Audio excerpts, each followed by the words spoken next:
Hi, thanks for tuning in.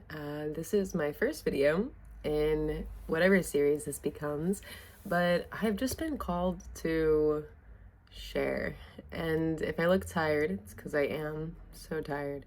And that's kind of what this video is about, of like why life is so exhausting right now. And it's kind of felt exhausting for a minute. And kind of just wanted to talk about that. And maybe if some of this helps you as you're finding your life exhausting, I'm trying to find ways to circumvent that and make it feel a little bit better. But this is a journey. And if you're tuning in, thanks. Welcome to the journey.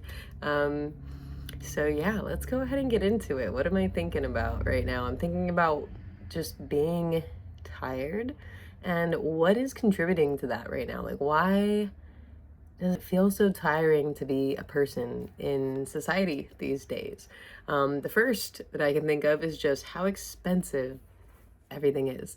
Like, I don't even know, the rent, the groceries, insurance, everything seems to be climbing and climbing and climbing, even though our income is not. And I don't know, as somebody that knows math pretty well, who teaches math, who tutors math, who has studied math, the math doesn't math. Like, it's not adding up. People not being able to make enough to make ends meet, it's going to crumble society. Like, it's just so obvious. Like, you cannot have a functioning society if everybody is using all of their free time to try and keep a roof over their heads and food on the table. It's exhausting. And exhausted people eventually will lose whatever energy that they have left, right? And right now it's like you work, work, work, work, work. If you're like me, I've got like 2, 3 different jobs going at once. Just started a new corporate full time and then TA on the side. Before that, was working at one point like 6 different part time jobs. And it's literally just to like pay rent and bills. I'm not somebody who spends excessively. I've actually learned a lot of budgeting skills over the years, which has lent to me like not really buying much at all. Like, I get a rush off of how many days I can go in a row without having to spend more than $10, which is tough if you have to drive, if you have to eat, if you have to pay rent, if you have to do any of those things, right? If you have a car payment, phone bill. This is probably just stressing you out, so I'm gonna stop, but it's tough. There's a lot. And honestly, like, it's weird how so much of it feels intangible. Like, I don't know if you feel this way, but for me, it's like thinking of all of these bills that I have to pay from something I get in the mail or an email. Like, it becomes like mental clutter and it makes me feel claustrophobic. Does that make sense? Like, it literally feels like all of the tasks I have to do, all the bills I have to pay, all of the things kind of like narrow my vision and cloud my mind from like existing. I would love to just exist. Like, sometimes I look at dogs or like birds flying around and I'm like, they just get to exist, right? And like dogs, I would love to be reincarnated as a dog. Like, you wake up, you get pets, you get fed, you get to go on a walkie. Like, that sounds great. But like even birds, they're taking care of themselves. They don't wake up being like, I have to pay bills. I have to do this. I have to do that. They're like, I'm gonna go find some food. I'm gonna go eat some snacks. Maybe I'll get lucky if I'm a seagull and I'll find a bag of French fries somebody left behind. Like, stoked. Like, I would love for that to be the highlight of my day. Like, I'm just flying around as a seagull and I stumble upon a bag of French fries.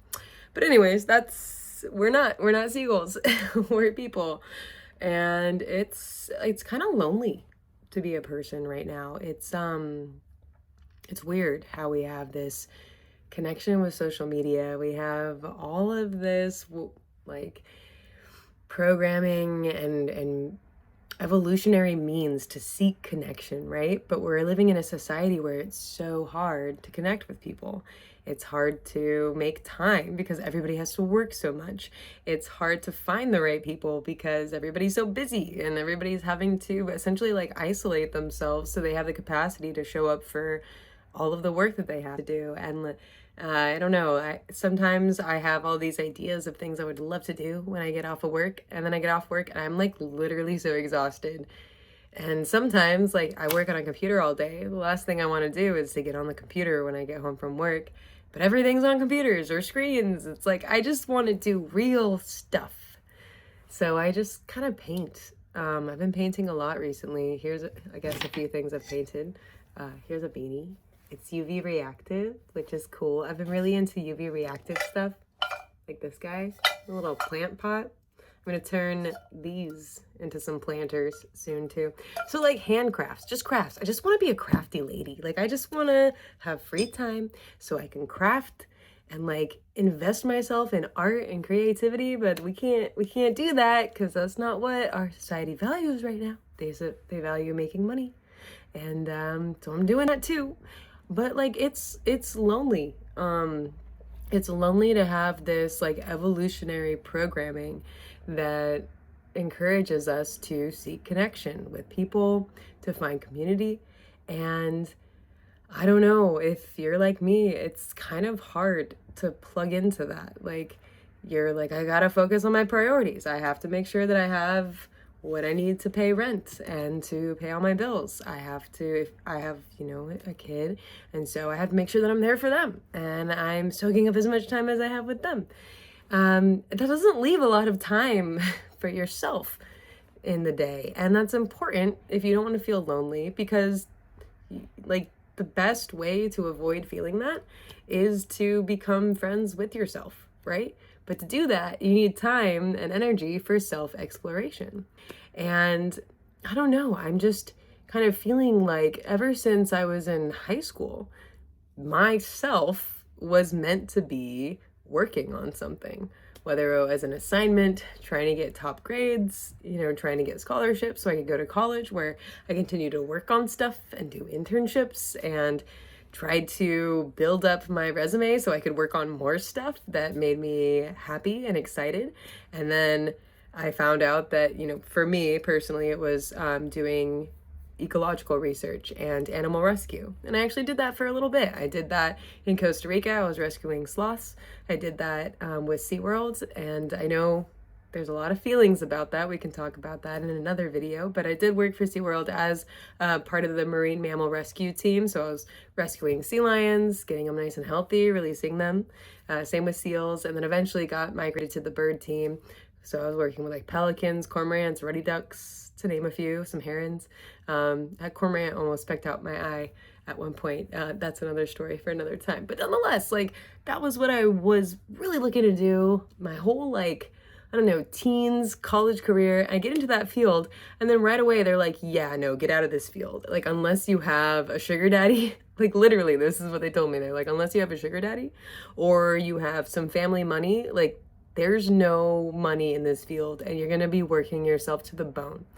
And eventually I ended up, you know, meeting my now ex-husband. That's another story. We got a lot of stories if you want to hear them. But at that point I met my then boyfriend, then husband, and now ex-husband. And I was pregnant with my son. And, you know, it wasn't really safe for me to do the wild animal care anymore. And so I'm like, oh, let me just go back to school. I'll get my master's and I'll become a teacher. And yeah, I don't know. I kept choosing these really low paying careers because being a teacher also works you to the bone and also doesn't really put a roof over your head. And so it's like, man, okay, I followed my heart to do animal rescue and rehabilitation and ecological research because I believe in protecting this planet and reaching communities, you know, and getting them involved. That didn't have much money in it, so I couldn't really support myself doing that. So get my teaching degree, get my master's, not really much in that either.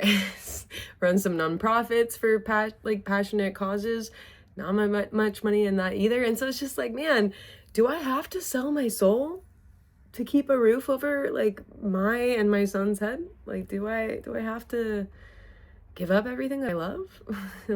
And I've been kind of exploring that. And once again, this is actually about like loneliness at its epitome of like, why does it take me now? I've got my corporate job, I've got my full-time, I've got a part-time that like I love my part-time, it's fun. But nonetheless, like I've got those going, cool, but I'm lonely. And I think so much of that comes from not really knowing who I am, knowing who I'm supposed to be, right? Eldest daughter, perfectionist, being able to get all my work turned in on time, going above and beyond all the time. Like, that feels inherent. That feels like a character trait of mine. But what do I like to do? How can I be friends with myself? How can I, date myself? Like, I think of anytime I've dated somebody, I'm like, oh, what do you like to do? Let's do those things together. Like, I get so excited about showing up for them. But then when I have time with myself, I'm like, oh, okay, whatever. Like, meh. But like, I should be so stoked on having time with myself. Like, I should be so stoked to go on a date with just me. Like, right? Like, I'm cool. At least I think so. And I think I'm good company. And so why does being alone seem so scary? Why does it feel like a failure to feel lonely or to be alone, right? Like, we think of in the past, people grew up in their homes. They grew up with family. It wasn't until you got married and you left that it was like time for you to move from the family that raised you to the family that you're raising. And now there's like such a long gap between those. And I'm in this weird place where like left my family, had my fun isolation time or my fun solitary time, did my self-exploration from what I thought. Some big life events happened, which we can get into in another video, but I lost a lot of family members really close to me, kind of very quickly in one succession, and all due to mental health issues. So nonetheless, that kind of like reprogrammed the next few years of my trajectory. I went from that, right? So family, solitary, having a lot of loss in my family, deciding I feel like I need connection with someone. All of my friends during this like period of my life were starting to get married and have families of their own. And so I'm like, hey, you guys want to hang out? It's like, oh no, I'm having just a night in with my fiance or whatever. And so from me, like, I was like, oh, okay, I should start dating. I should try to like settle down. That's my natural evolution, At this point I was like 22, 23. And so did that, met someone, dated for a while, got married, had a kid, and then life changed. And there were some moments where I kind of had this download almost of like, you're not living your life. You're living the life that you think will bring you what you want to feel. But those are all like band-aids to you not really knowing who you are. And like, that's tough when it's a whole family, right? And there's a lot more to that. There was a lot of things going on. I would have loved to have stayed married so that my son could have both parents and makes things so much easier, so much easier.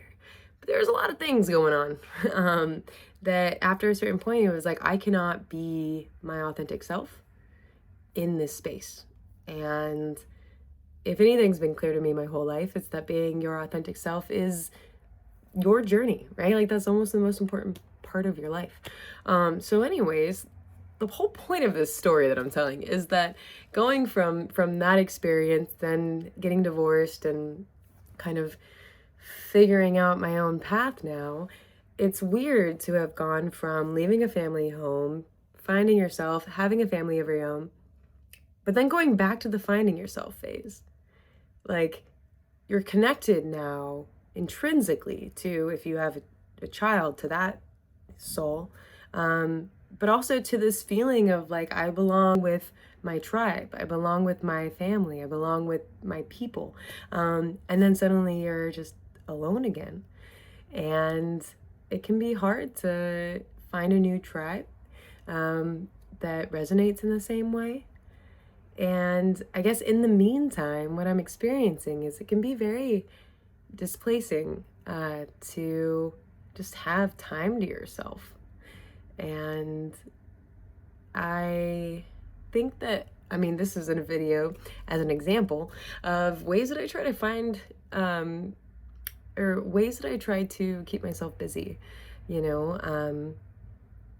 ways to give myself like tasks or assignments, as if like the student is so deeply ingrained in me now that it's like, hey, here's your homework, here's something to keep your brain going.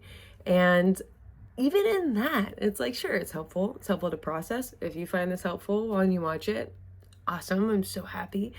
But like, in essence, it's still a distraction for me to kind of separate myself from that experience of the moment. And in this moment, it's being with myself. And why is that so scary? Like I had been by myself for such a long time. Like I didn't start dating for a minute. Like anytime I tried, I was like, I'm too busy. I've got too many things. This is just like too much. And so I just pull away. And so to go from having so much alone time and like not really knowing the difference, there's also some like autism, neurodivergence in there too, self-discovery. But then like plugging in and be like, wow, community, like people that I connect with and can be authentic with and loving them and everything like that that comes like when you go to school and you find like your crew. And then you get busy and then you have a family and then you have work and you have all these things and then you don't have that anymore and then you're just with yourself.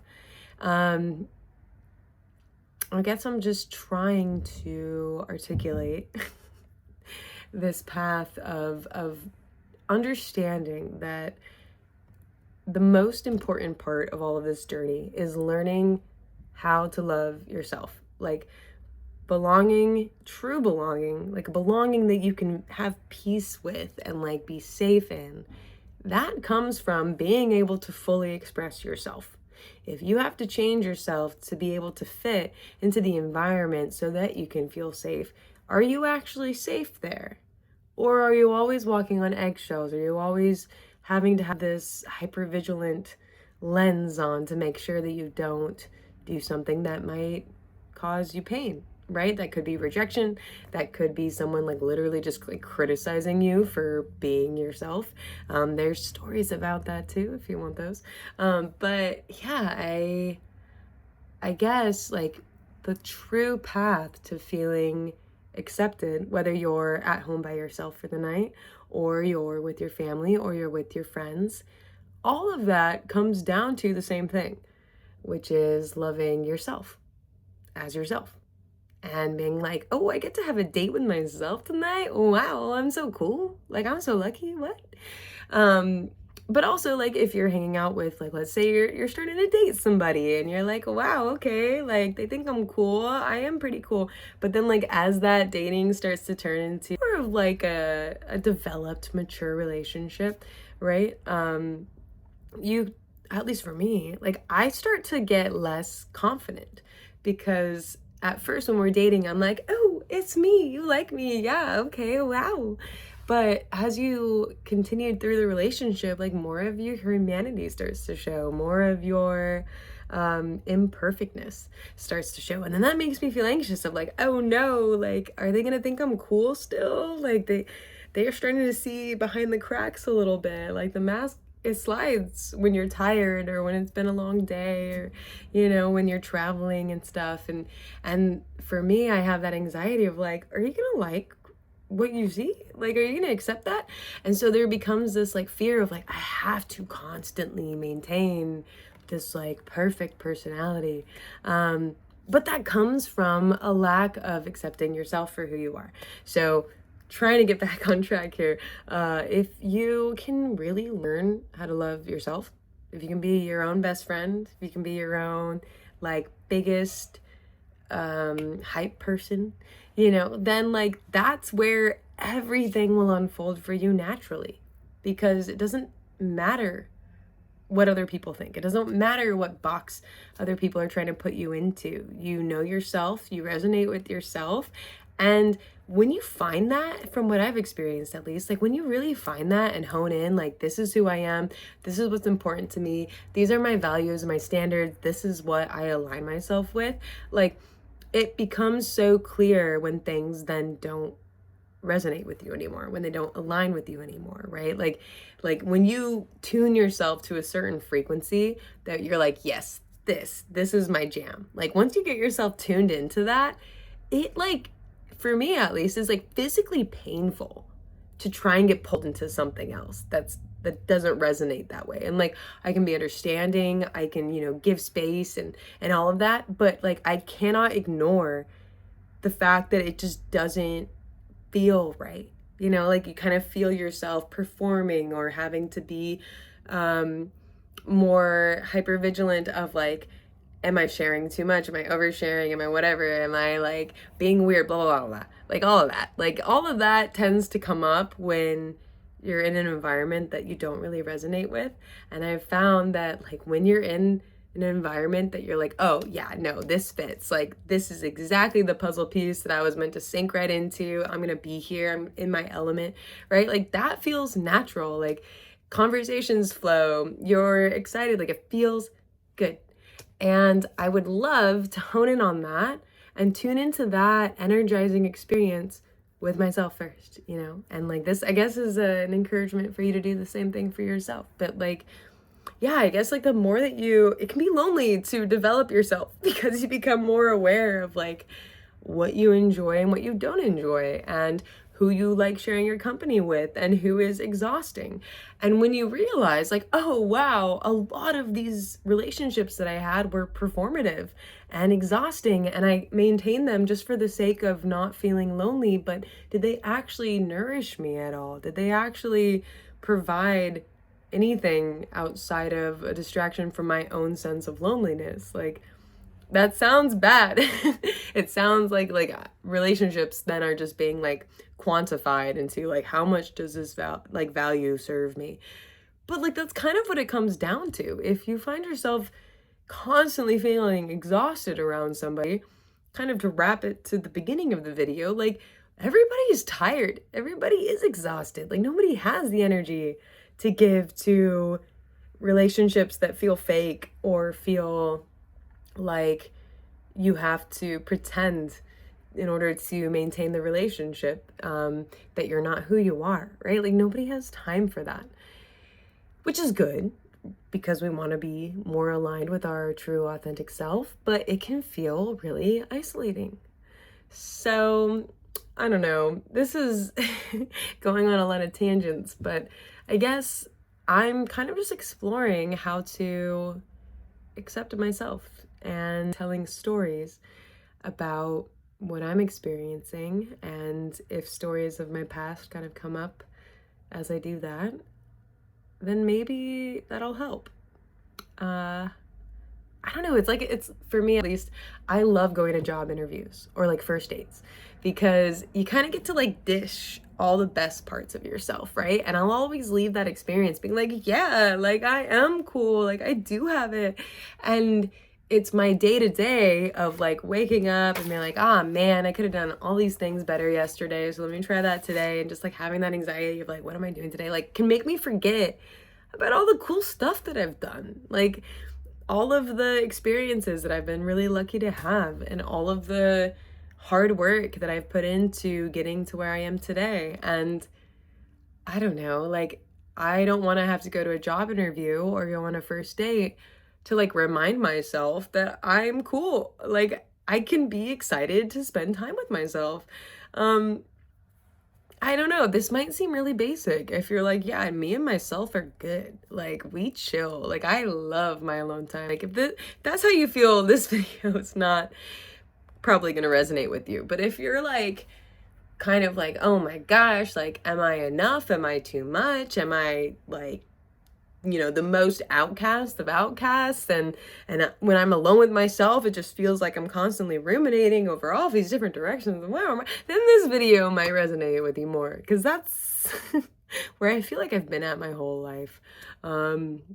Always expressing myself in the most authentic way, and at the same time being aware of how that impacts people and how it's received. It's like I'm kind of in that spectrum area of neurodivergency where I kind of can't wear the mask for too long, right? Like I've learned how to put it on. I've learned how to disguise myself. And at the same time, like it does slip because it's a mask. But at the same time, I have the awareness of knowing A, oh my gosh, it's slipping. B, this is how it's being received. So it's like, what do I do? Do I lean into the side that's like, you know what? Just like, F it, I'm just gonna be myself and I'm not gonna care what other people think. That sounds great. But at the same time, like, I'm empathetic and I'm considerate. And if I feel somebody feeling like kind of uncomfy, I'm gonna pick up on that and then I'm gonna be uncomfy. And so then I kind of like deviate to the other side of like, I should be more aware of how I'm being received. Um, ah, shrugs in panic. Um, yeah, I don't know. So anyways, for a first video, I'm not calling on data. I'm not calling on anything that's, you know, in an article or a fact. I'm calling off of experience and being aware and trying what feels like my whole life to figure out how to do it better, how to do it easier, how to make life a little bit more enjoyable. And, you know, I've had as I mentioned before, I've had quite a few family members come to the end of their life because they've just lost any hope that it could be enjoyable. And I refuse to do that. And so here I am brainstorming ways that it can be. And if you have ideas, if you want to brainstorm with me, I'd love for you to follow along on this journey, subscribe, like, do all the things. But I guess I'm just going to tell you guys what I'm going to be doing in the next few days here, because yeah, I don't like feeling like this. It's grating. I would love to just be chill. But if I'm not being chill, instead of numbing myself to that, I'm gonna ask myself, okay, like, what do we need? If I'm like, you know, going back to my animal rescue experience, if I'm an animal in an exhibit, or if I'm being rehabilitated, what do I need? Do I need more enrichment? Do I need a better diet? You know, like, just so simple. What do I need to get those things? And then because we're more complex creatures, like, what kind of thinking patterns am I generating for myself, right? Like, if my mind was ChatGPT, what kind of prompts am I asking my thoughts to expand on, right? That's actually been really helpful for me recently when I find myself in this like anxious rumination, being like, hey, I'm using my little generation machine here. I can give it a more positive prompt. I can give it something that's more fun to imagine. So maybe that might help you too. I don't know. I guess at the end of the day, like, don't care about what people think, because the best you can be is fully you. If you make friends with yourself, you're not going to feel lonely. And if you can fall in love with yourself, date yourself when you have time alone, if you can really dedicate yourself to exploring you, what makes you unique, right? There's so many people, right? And if you're trying to think, how am I going to please all of them? Well, then you're probably not going to be exactly what makes you the most special, which is yourself. Yeah, like leaning into what makes you unique, those special things, those weird things, those like tangents that you just find so inspiring, like continue to explore those hobbies that you have that just get you like locked in and time blind, and then you're like, oh shoot, it's been like 2 hours. Like, do more of that. Like that's the stuff that is, I think, so integral to not only our development as a person, but our development as a whole species, you know? Like, one of the last things I'll share, this is my teacher hat coming on because I just love the info dump. One of the cool things about humans going from a nomadic society to an agricultural, more settled society is that once we had agriculture, we had free time, because we had enough calories for once to be able to be like, okay, I'm fed. I don't have to go hunting or foraging tonight. I can just like chill at home. And with that boredom, with that time with yourself, came creativity. It came the desire to experiment and to be like, what happens if I take these little tiny flecks that I find inside of this rock and I put them over some really hot heat? Whoa, they start like liquiding out of the rock and they become this like pure metal form. Wow. And then when it cools, it keeps its shape. Like, that came from literally just having free time and people being bored and spending it with themselves.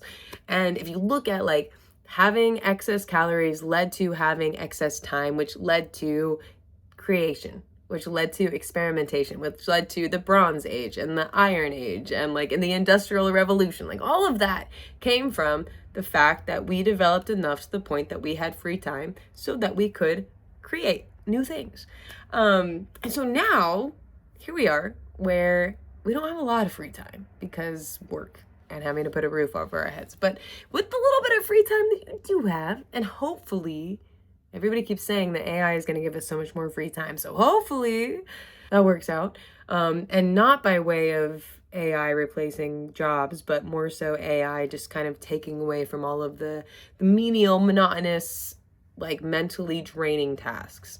If we are able to take that energy, and so the free time equals free energy that we can then employ into creativity. Creativity equals self-expression, and that equals just feeling at home in yourself. That's the equation. Free time plus free capacity or free energy equals creativity, which yields self-exploration and self-acceptance. Ta-da. Okay. Thank you for going on this journey with me. I might be posting more. This has been helpful. If you found it helpful too, cool. Let's do this more. And yeah, have a good night. Bye.